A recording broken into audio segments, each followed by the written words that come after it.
রাতটা ছিল অদ্ভুত শান্ত, শহরের সব আলো নিভে আসছে, আর আকাশে একটা আধখানা চাঁদ। সেই চাঁদের দিকে তাকিয়ে দাঁড়িয়েছিল আয়ান, ২-৬ বছরের ছেলে, শান্ত স্বভাবের, নিজের জগতে ডুবে থাকা মানুষ।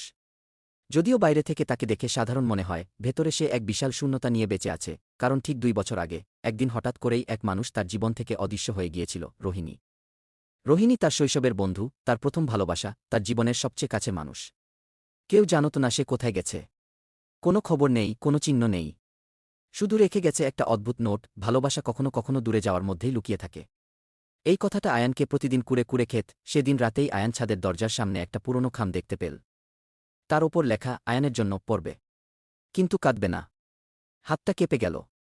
লেখাটা ঠিক রোহিণীর মতো, হাজারটা প্রশ্ন মাথায়। কোথায় রোহিণী? কে রেখে গেল? সে কি ফিরে এসেছে? নাকি কোনো খারাপ কিছু? চিঠিটা খুলতেই ভেতরে শুধু ২ লাইন, একদিন সত্যিটা জানলে বুঝবে, দূরে যাওয়া কখনো বিশ্বাসঘাতকতা না। কখনো সেটা ভালোবাসার শেষ চেষ্টা। চিঠির ভেতরে একটা ঠিকানাও ছিল, শহরের বাইরে একটা পরিত্যক্ত গেস্ট হাউস। আয়ান আর দেরি করল না। রাতেই রওনা দিল। গেস্ট হাউসটা বহু বছর ধরে বন্ধ, জানালা, দরজা ভাঙা। চারপাশে শুধু বাতাস আর রাতের নির্জন শব্দ। আয়ান দরজা ঠেলে ঢুকতেই ভেতরে একটা মৃদু গন্ধ, যেন পুরনো দিনে কেউ এখানে লম্বা সময় থেকেছে। এক কোণে একটা টেবিল, তার উপর কিছু কাগজ ছড়ানো, সবই চিঠি, আর সব চিঠির উপরে লেখা আয়ান। হাত কাঁপতে লাগল। প্রতিটা চিঠি রোহিণী লিখেছে, কিন্তু কেন পাঠায়নি? একটা চিঠি খুলতেই সে পড়ল, আয়ান, তোমাকে ছেড়ে যাওয়া আমার জীবনের সবচেয়ে বড় ভুল নয়, সবচেয়ে বড় যন্ত্রণা। কিন্তু আমার না যাওয়া তোমার জন্য আরও বড় বিপদ ডেকে আনত। আয়ান চোখ তুলে পুরো ঘরটা দেখল। এখানে রোহিণী থাকত। কেন?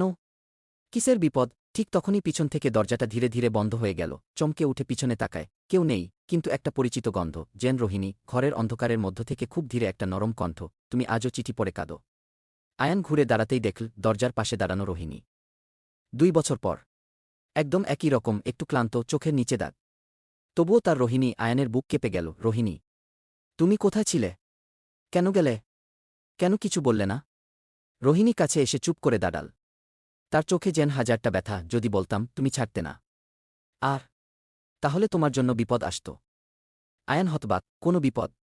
রোহিণী গভীর নিঃশ্বাস নিল। আয়ান, আমার বাবার ব্যবসা তোমার ধারণার চেয়ে অনেক ঘোলাটে ছিল। তার কাছে এমন কিছু মানুষ ছিল যারা আমাকে ব্যবহার করতে চেয়েছিল নিজের স্বার্থে। যদি তারা বুঝত যে তোমাকে আমি ভালোবাসি, তোমাকে আঘাত করতে ১ সেকেন্ড দেরি করত না। আয়ানের গলা শুকিয়ে যায়। তুমি আমাকে বাঁচাতে আমাকে ছেড়ে গেলে। রোহিণী চোখ নামিয়ে বলল, ভালোবাসা শুধু পাশে থাকা না, কখনো কখনো দূরে যাওয়া। যতদিন না সব নিরাপদ হয়, আমি ফিরতে পারতাম না। আয়ান ফিসফিস করে, আর এখন? সব ঠিক? রোহিণী মাথা নাড়ল। হ্যাঁ। যারা আমাদের ক্ষতি করতে পারত, সবাই ধরা পড়েছে। আমি মুক্ত, আর তুমি? তুমি তো অপেক্ষা করেছ।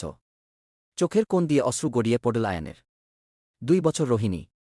২ বছর আমি প্রতিরাতে চাঁদ দেখে তোমাকে খুঁজেছি। রোহিণী আস্তে করে তার হাত ধরল। কিন্তু আয়ান, তোমাকে একটা কথা এখনো বলিনি। আয়ানের বুক ধড়ফড় করতে লাগল। কি কথা? রোহিণী তার ব্যাগ থেকে আরেকটা চিঠি বের করল। চিঠির উপরে লেখা, সত্যি। আয়ান খুলে পড়ল। আয়ান, তুমি ভাবো আমাকে ছেড়ে যাওয়া ছিল আমার ইচ্ছা? না, সেটা ছিল জোর করে নেওয়া সিদ্ধান্ত। আমি পালিয়েছিলাম। কিন্তু আমি কখনো একা ছিলাম না। আমরা কখনোই একা ছিলাম না। আয়ান থমকে যায়। আমরা? মানে? রোহিণী ধীরে ধীরে চোখ তুলে তাকায়। তার চোখে জল, ঠোঁটে হালকা হাসি। তোমার জন্য আমার একটা উপহার আছে। সে দরজার বাইরে ইশারা করে। অন্ধকার থেকে বেরিয়ে আসে ছোট্ট একটি মেয়ে, ৩-৪ বছরের মতো। চোখ দুটো একদম আয়ানের মতো। রোহিণীর গলা কাঁপছে। তোমার মেয়ে, আমাদের মেয়ে, আহরা। আয়ান স্থির হয়ে দাঁড়িয়ে রইল। চোখ একেবারে ভিজে গেল। কিছু বলতে পারল না। রোহিণী এগিয়ে এসে বলল, তোমাকে দূরে রাখা ছিল সবচেয়ে কঠিন সিদ্ধান্ত, কারণ আমার বুকে আমি শুধু নিজের হৃদয় লুকিয়ে রাখিনি, আমাদের সন্তানের হৃদয়ও লুকিয়ে রেখেছি। আয়ান হাঁটু গেড়ে বসে ছোট্ট মেয়েটার দিকে হাত বাড়াল। মেয়েটা ফিসফিস করে বলল, বাবা। আয়ানের চোখ ভেসে গেল। ২ বছর অপেক্ষা, অশ্রু, দুঃখ, সব এক মুহূর্তে গলে গেল। সে রোহিণীর দিকে তাকিয়ে বলল, এইবার আর কাউকে যেতে দেব না।